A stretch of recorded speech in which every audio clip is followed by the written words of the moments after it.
Fabled Heat, where magic meets desire. Subscribe to ignite the fantasy. The rot came on the autumn wind, a creeping blight that turned vibrant fields to gray dust and choked the magic from the very stones of Eldoria. As the royal mage, the failure was mine. My wards, woven from centuries of tradition, flickered and died. My incantations dissolved into whispers of smoke. Every night I felt my power, once a roaring river, dwindle to a desperate trickle. In the council hall, Lord Valerius offered hollow condolences, his eyes holding a glint of satisfaction. He spoke of patience, of faith in the old ways, while our people starved and the land withered, but I knew the truth. Ordered magic, the kind my bloodline had practiced for a millennium, could not fight this creeping entropy. A structured spell cannot fight a cancer. We needed a storm to fight a plague. We needed chaos. That is what led me here to the jagged, storm-shrouded peaks of the Obsidian Mountains. The journey itself was a penance, each step through the dying landscape a fresh torment. Here they had exiled him. Kale, they called him the Chaos King, a wielder of raw, untamed magic so potent it frayed the edges of reality itself. A monster, my kingdom's shame, and now my last and most terrible hope. The air in his cavern crackled with ozone, a palpable pressure that vibrated in my bones. Shadows clung to him, weaving around a throne of uncarved obsidian like living things. He was larger than the legends claimed, a formidable shape of muscle and scarred leather, his dark hair falling over a face that was brutally, impossibly handsome. But it was his eyes that held me captive. They were the color of a stormy sea, swirling with a power that made the air hum and my skin prickle with a strange, unwanted heat. It was a terrifying, magnetic pull that I had to consciously resist. I stood before him, my royal silks feeling like a child's costume. I laid out my plea, my voice steady despite the tremor in my soul. I told him of the blight of the dying lands, of my own fading strength. He listened, his expression an unreadable mask of stone, but his gaze was so intense it felt like a physical touch, stripping away my titles and my pride until only the desperate woman remained. When I finished, silence stretched, thick and heavy. He rose from his throne, the movement a predator's fluid grace that made my breath catch. He circled me, his proximity a crushing weight, the scent of storms, scorched earth, and something gently male filling my lungs.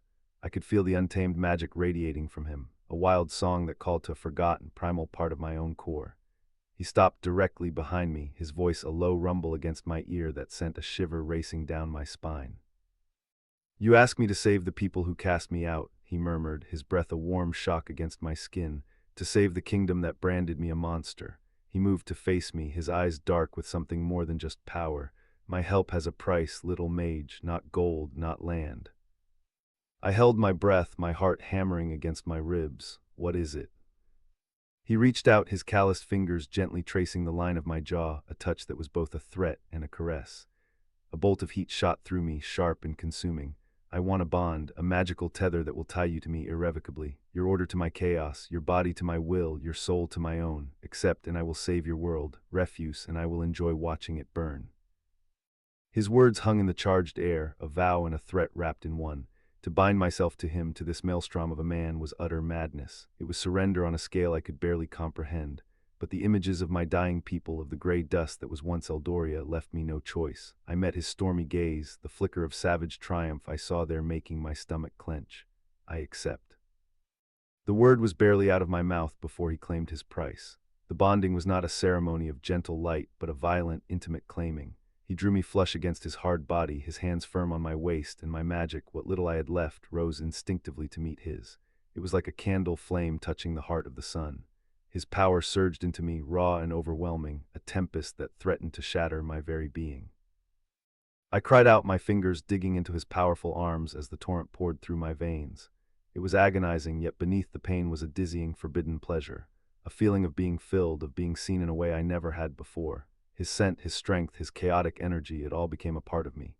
Through the raging connection, I felt the vast, aching chasm of his loneliness, his deep, burning rage at his betrayal, and a desire so potent it scorched me. It was for power, for vengeance. And for me, the realization was a shock that left me breathless and trembling. When it was over, I sagged against him, my energy spent. A new mark, a swirling vortex of silver and shadow, pulsed with a faint inner light on my inner wrist. His was a perfect mirror. He did not release me. Instead, his head dipped low, his lips brushing against the sensitive skin of my neck. "Now you are mine, Alara," he whispered, the words a brand upon my soul. He knew my name. Our journey back to Eldoria was a torment of proximity. We rode on his massive black steed, a creature born of shadow and storm, and I was pressed against his hard chest, his arms a cage around me. The bond was a living thing, a constant, humming current of awareness between us. I felt the steady, powerful beat of his heart against my back and the flex of his muscles with every movement. Through the tether, I could sense his emotions like flashes of color and heat. A spike of crimson rage when a royal patrol initially barred our path, a deep, resonant hum of satisfaction when I swayed against him, lulled by the rhythm of the ride. I found myself leaning into his heat, craving the solid wall of his presence against the encroaching fear. I was losing myself, my carefully constructed control fraying with every mile. As we crested the final ridge overlooking the capital, we were met by twisted creatures of blight, their bodies gnarled wood and their eyes burning with sickly green light. They surged from the corrupted forest, a chittering wave of decay. Kale dismounted in one fluid motion, pulling me from the horse to stand beside him. "Stay close," he commanded, his voice a low growl. He raised a hand and black lightning crackled between his fingers. I instinctively raised my own, a shield of pure light forming before us. But as our magic met the open air, the bond flared to life. His chaos poured into my order, my light twisted with his shadow. The resulting blast was not two separate spells, but one singular, cataclysmic explosion of violet energy that vaporized the first wave of creatures. The power was intoxicating, a symphony of perfect harmony and utter destruction. It ripped through me, a shuddering wave of ecstasy so potent it felt like a physical caress. I looked at Kale, and in his eyes I saw the same stunned hunger, the same wild, possessive fire that was now raging within my own soul. We entered the city not as saviors, but as a spectacle of terror and awe. The sight of Kale walking beside me, radiating an aura of raw power that made the very cobblestones vibrate, sent my people scattering. Whispers followed us like ghosts, calling him Blightbringer and Shadow Spawn. My royal guard kept their distance, their hands tight on their sword hilts, their fear a palpable stench in the air. Each fearful glance, each muttered curse, sent a spike of icy fury through the bond from Kale. I felt the familiar armor of his isolation slam down, and it mirrored the loneliness of my own throne, now magnified 1,000 times. Impulsively, I placed a hand on his arm, a silent gesture of solidarity.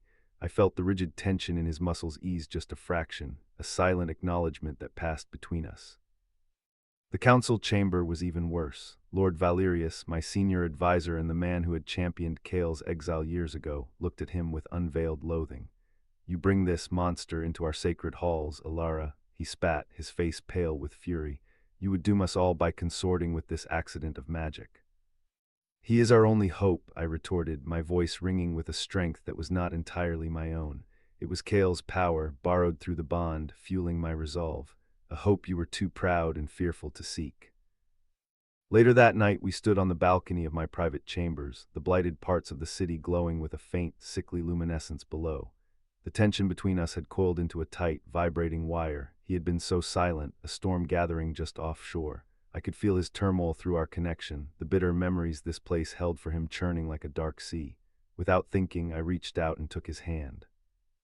His skin was rough, but his grip, when his fingers closed around mine, was surprisingly gentle, sending a jolt of awareness through me. "Why?" I asked softly, turning to face him. "Why did they really exile you?" He was silent for a long moment, his thumb stroking the back of my hand, sending sparks of heat up my arm. The touch was achingly tender. "My power frightened them," he said, his voice low and rough with memory. "It does not follow rules. Valerius claimed I caused a magical accident that killed his wife. He used their fear to turn them against me." He turned to face me, his stormy eyes locking with mine. "Her sickness was a wasting, Alara, slow, unnatural, much like your blight." My blood ran cold. Valerius, the most vocal opponent of using unclean magic, the one who had insisted my traditional methods were enough.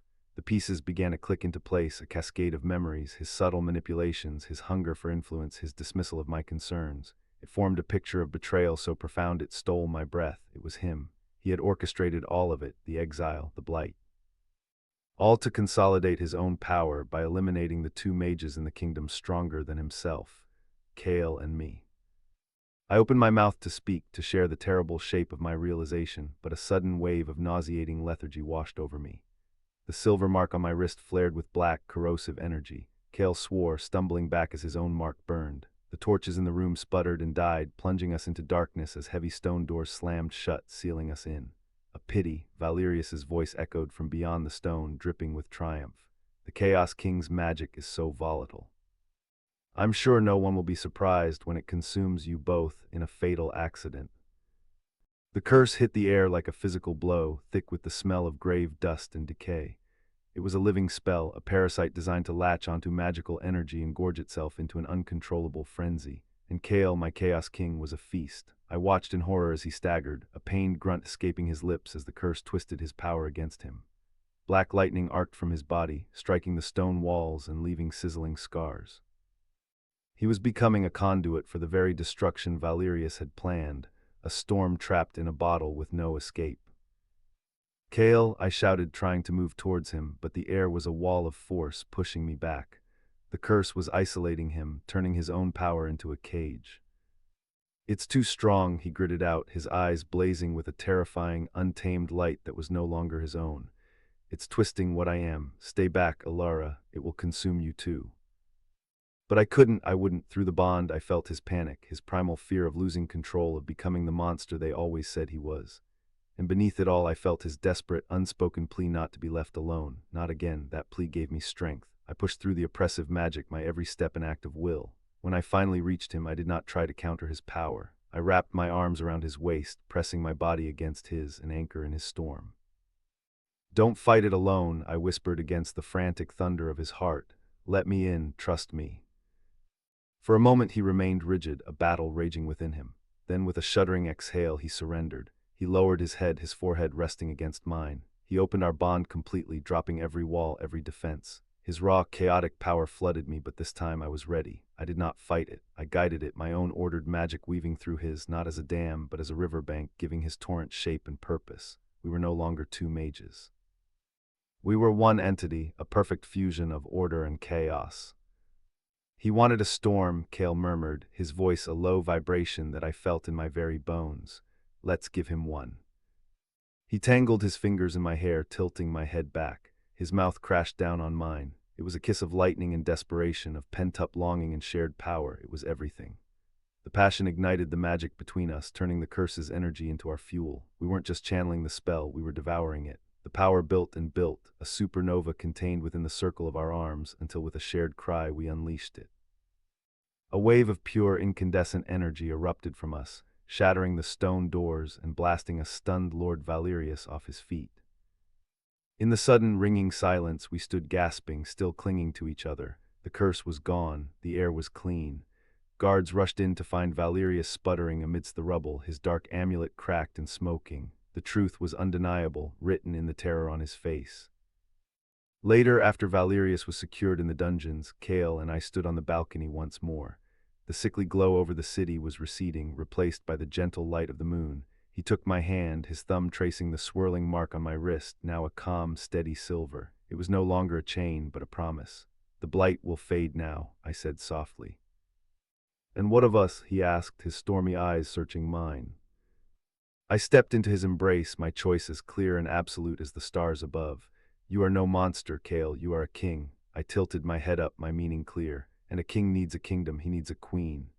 His answering smile was the breaking of a dawn, and as his lips met mine, gentle and sure, I knew I was finally home, not in a place, but in the heart of the storm.